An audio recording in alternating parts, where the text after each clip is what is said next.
Hey everybody, and welcome to a very exciting Let's Play for me personally, as someone who really enjoyed Dark Souls 1 and kind of made it one of the hallmarks of my channel in the early days, even though this seems so long ago now. We're going to be playing some Dark Souls 2 here. This is pre-release, which is why it is offline mode, and we're probably going to stick in offline mode for the vast majority of the game. I know half of you want me to ramble here about what this game means to me, and half of you just want me to get started. Let's just get started. So I'm going to go new game. I have played probably 20 to 30 hours of this so far. It comes out the day that you are actually watching this for 360 and PS3. We were lucky enough, Nick, Josh, and I were lucky enough to get pre-release copies. If I'm bad, that explains why. There's no other knowledge about this game out there right now. But I'll shut up and let you listen to the cutscene.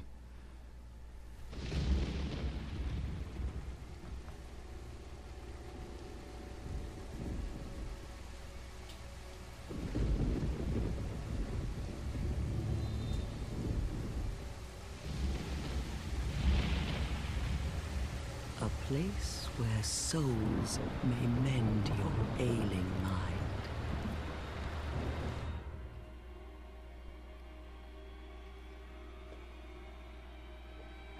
You will lose everything once branded. The symbol of the curse. An augur of darkness. Your past, your future, your very light.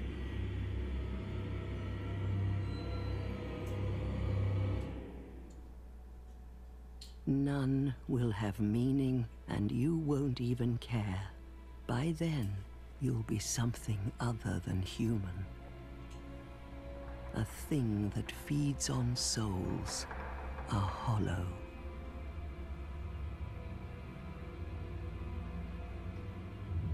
Long ago, in a walled-off land far to the north, a great king built a great kingdom. I believe they called it Drang Lake. Perhaps you're familiar. No, how could you be? But one day, you will stand before its decrepit gate without really knowing why.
Like a moth drawn to a flame, your wings will burn in anguish, time after time.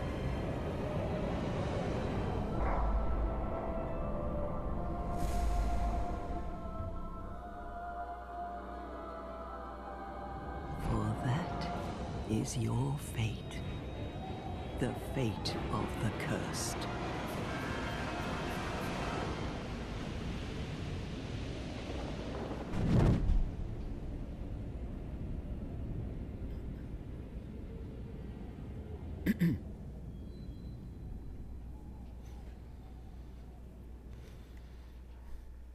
Alright, so I believe that's going to do it for the opening cutscene. There might be a little bit of a bumper here at the end, but as we get started here, I know a lot of people are going to want to know, as someone who played a lot of Dark Souls 1, despite not necessarily being the best at it, how do I feel about Dark Souls 2? Very positively. It's an incredibly authentic and genuine sequel that I think is really going to please fans of of the original game for sure. But we'll talk about that more as we get going a little bit further into the game. This is basically the new character creation, plus, you know, choosing your class and choosing your appearance type thing, plus the tutorial that we have going on in the game. So rather than the Asylum, we are going to be placed on this world, and we'll have a little bit of speaking to do, and I apologize in advance, but I am going to skip through a lot of dialogue throughout the course of this Let's Play, because characters talk very slowly, and in general, I read faster than I can listen. So if things are relevant or there's a cutscene, then I'll, you know, shut up and let it go. But for a lot of the game, there's not very many cutscenes, because that's kind of not the way the Dark Souls story is told. So I should point out I'm playing this on the 360 version. Hopefully the PC version looks a little bit better, but this does look pretty good, I think, for a 360 game. And you'll probably notice right away some similarities between the Dark Souls interface and the way the Dark Souls 2 looks. There is my soul counter down there in the bottom right. My inventory in the bottom left, and my health and stamina up there in the top left. But we are going to have a little bit of dialogue that happens as we get in here, and it might even be a cutscene, I can't recall. We may have some loading times. What seems to be the ruckus? Oh my, your face. The face of the curse. It's an undead. An undead has come to play. They all end up here. All the ones like you. You spoke to that kind old dear, didn't you?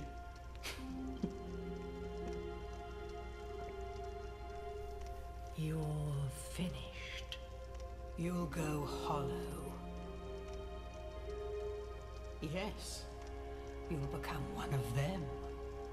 Hollows prey upon men, feast upon their souls. This is the fate of the cursed.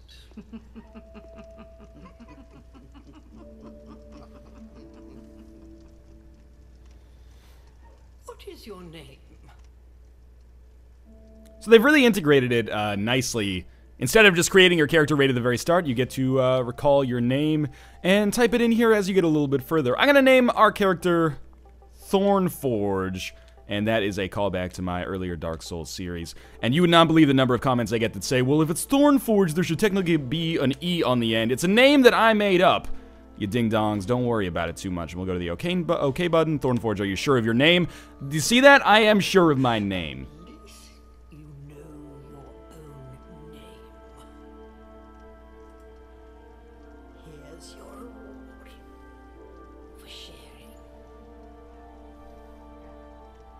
It's a human effigy. Take a closer look.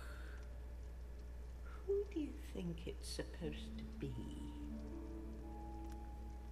Think back, deep into your past.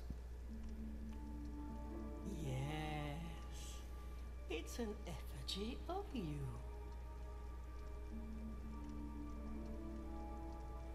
So again, now we actually go through the character creation screen. Human effigies are basically the new form of humanity in this game. So we're going to choose some things here. I'm not going to spend too much time at the character creation screen because I want to get to the gameplay. But you can see our classes here, of which many you are probably going to be familiar with. I am going to take the Knight class. I think I took Warrior and I was playing before, but I'm going to take the Knight class. Doesn't start with a shield. That scares me. Let's play with the Warrior class then. For gift, I have no idea what is actually useful. I'm not sure if it seems like there is a like a Master Key style, like objective best gift, basically. I definitely don't want to take a Homeward Bone. Those are easy to come by. Petrified something, a simple petrified lump. It may be of some use someday. Maybe we'll go for that, because who knows, maybe that's going to be something incredible. And we will just adjust ourselves a little bit here. We'll play as a male, and we'll give him, I don't know, like a slender build, muscular physique. We can alter the face like crazy if we wanted to. Like, for example, we could go down here and create like a Saints Row character, for example, if you wanted to. I don't really want to, though. Maybe we'll just give our character a beard and a face tattoo, and then we'll be good to go. So I want you to have this beard right here. You know what? Let's make it a purple beard, just to enhance the insanity of what is about to come. And we'll also give you a big tattoo, like right on your face of a pony. Did that work? Yes, but we want to crank up that opacity a little bit, like so. Alright, that's beautiful. We'll finish our creation there. Is this your true self? It's finally there, right there on the internet. That is what I look like inside of my own head. I could get that horse tattoo, the actual, you know, I'm a little bit follicularly challenged, so the hair on the top of the head might be impossible. Break the curse. You're no different, I should think. Doesn't stand a chance. Well, you never know.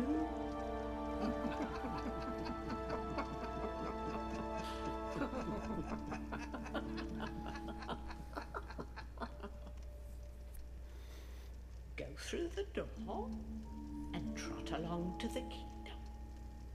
But remember, hold on to your souls. They're all that keep you from going hollow. Oh, I'll fool you no longer. You lose your souls. All of them. Over and over again.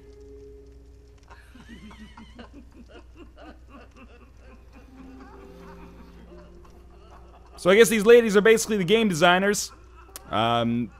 We'll come back here a little bit later in the game, potentially to get some interesting stuff and do some interesting stuff, but I don't necessarily want to spoil that right off the bat. I know we're like 12 minutes into the video here, so this is probably too late to bring it up, but there are going to be spoilers over the course of this video and over the course of the series. If you don't want them, then just don't watch, basically. There's no way I can play the game and not spoil it, but I want to share my gameplay on it, so I'm going to play the game.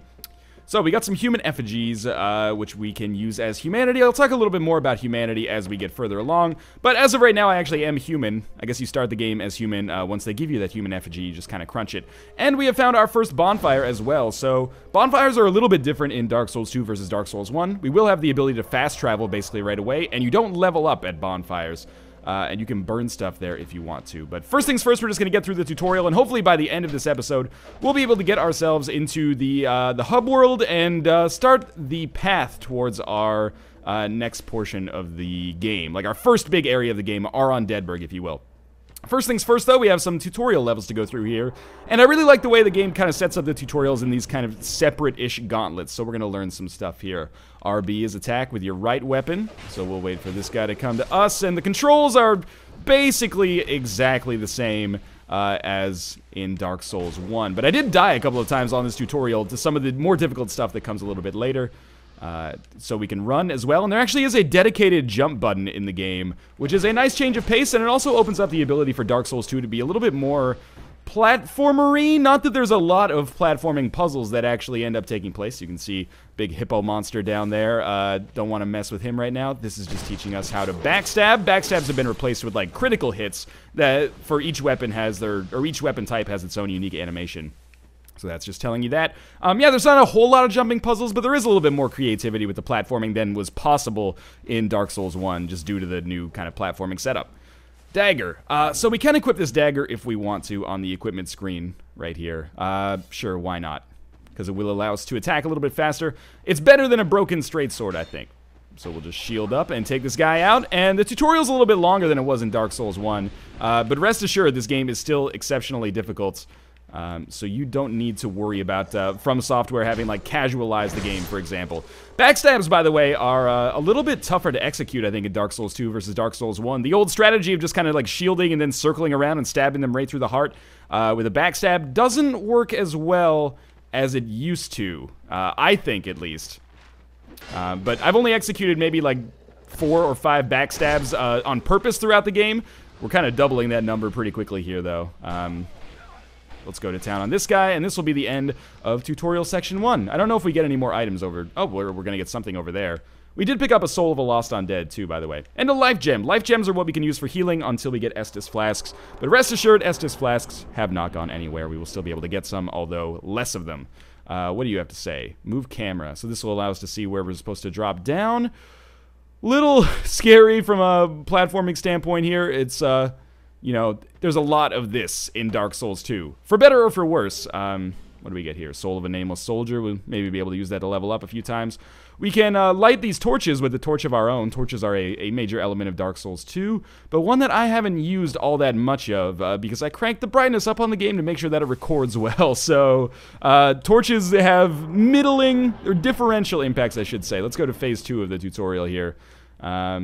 So we can dual wield again, and we can actually dual wield with our left-hand weapon as well if we wanted to. I don't know why I would want to dual wield my shield. I guess maybe if you were just tanking on a boss that someone summoned you to fight or something like that. That was actually not very good. Yeah, if you were just like tanking a boss and you didn't have the strength required to one-hand your shield, you could two-hand it. This is the part where I died at a lot, because there is going to be a jumping, I wouldn't necessarily call it a puzzle, but a jumping area here. Don't mess it up. There we go. Relatively easy jump compared to what we're going to have later in the game. But don't worry, it does not become like a 3D platformer or anything like that. We got Amber Herbs.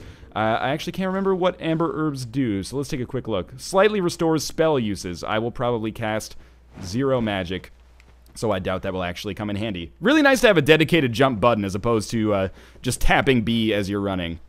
We also have a new fast movement up the ladder, as you can see right there, which makes climbing these a little bit less arduous. We also have plunging attacks. As you are probably aware, these were a major element of Dark Souls 1 for a couple of boss fights. And we have a new ability called the Guard Break, which basically by using like a forward thrust plus right bumper, we can break our enemy's shield, or break his guard at least.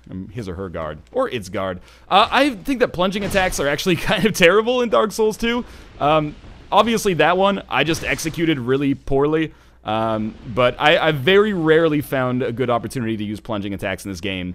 Which is kind of crazy, because in Dark Souls 1, the original Dark Souls, I guess I should just call it, they were exceptionally useful, but especially if you're able to use them on bosses like the Taurus Demon, for example. But anyway, that's that. We're getting a little bit further into this tutorial section. I think this is actually the last stage of the tutorial, and then we'll actually get to our hub world, and that'll be good news, because maybe we can level up, and I'll set the stage for when we're actually going to get started in the game.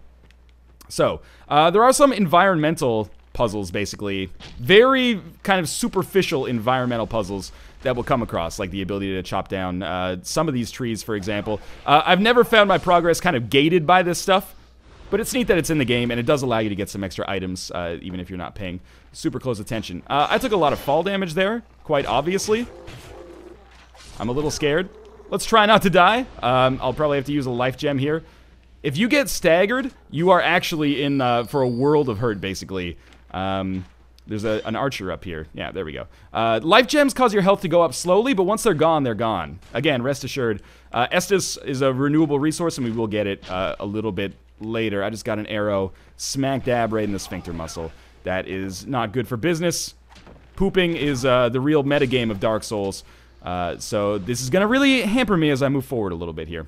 But I think that's the last tutorials section. As we go through this next fog wall, we may actually be able to enter our hub world, our Firelink Shrine, if you will, and start to make some actual progress on the game. Again, we could light these torches if we wanted to, but there's no need to do it, I think.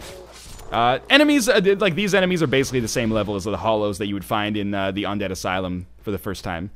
But we will encounter some more difficult enemies as time goes on. As for how the game looks, you know, the textures are not fantastic on 360. The lighting is actually very good, but suffice to say, I'm looking forward to the 360, or sorry, the PC version, which will hopefully be a little bit more visually impressive. I mean, this is a 10-year-old console, basically, but it still looks good. The most impressive thing, as it was with Dark Souls 1, is the art design, as opposed to the actual execution of that art. So, by making our way through here, this is basically the path that we will take to our first hub world, and this is the real kind of moneymaker of Dark Souls 2. This is the area where we will be, you know, going to other places in the world in order to kill bosses, harvest souls, grow stronger, and eventually accomplish some goal that I'm not 100% sure of yet. There are some alternate paths that we can take right off the start here, but I'm not going to quite go for those just yet.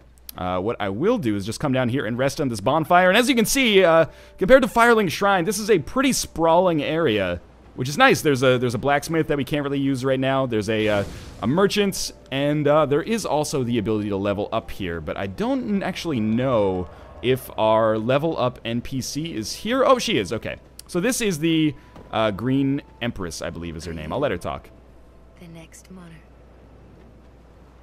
or merely a pawn of fate. Bearer of the curse, I will remain by your side till this frail hope shatters. Take this with you. May it ease your journey. Alright, so now we have Estes. He who made Drangleic what it once was. He who peered at the essence of the soul. King Vendrick. Alright, so, sorry, she's called the Emerald Herald. So we talked to her, and she can give us some flavor text. Basically, she's telling us right now to get some big souls and take them back to her, but I'm just kind of exhausting her dialogue options, which we have done now, and now we can actually level up. So, actually can't level up right now. Let me just do one thing really quickly. I do want to level up before we get started here. I'll go to my inventory, and we'll just pop the Soul of a Lost Undead. That'll give us 200, which is still not enough to level up, and we'll pop Soul of a Nameless Soldier. That'll give us another 800, so that's only going to give us one level, but that's fine. I'll at least show you how leveling up works. Excuse me? Okay. So, when it comes to leveling up, you know, it's basically the same way that it works in Dark Souls 1, except there are new categories. Now, in particular, you know, you don't need to know what all of these mean, and that's my way of saying that I don't really know what all of these mean. But Vitality has been split out into two things, and Stamina and Equipment Load are no longer tied to the same stat. So, Vigor is the stat that mostly improves your HP, although even if we put that point into, like, Strength, we still get plus 2 HP points, as you can see there. Every level gives you 2 HP passively. Vigor gives you 10, though. 30, sorry, not 10. Endurance gives you 2 HP, plus 2 extra stamina, which makes your stamina bar higher, which is obviously extremely important. And Vitality gives you 2 HP and gives you an extra 1.5 equipment load. So they've kind of split out stamina and equipment load, so Endurance isn't nearly as powerful as it used to be. I'm just going to put my point in Vigor right now, which is going to give me extra HP. I don't know how to build an ideal Dark Souls 2 character, because again, I'm playing this in the era of not very many people knowing very much about this game. But that is fine. I'm going to go for basically a strength build, the way a lot of beginner players would base their characters as well. Now, another big change. We only have one Estus flask, and that'll change as we get a little bit further into things, but for right now, we're only going to have one Estus as well as our life gems to get us through the game. Now, the very last thing I'll do over this episode before we start on our journey, I apologize for this being a long episode of kind of not so much happening, but, you know, we've got to do the story its justice to begin with.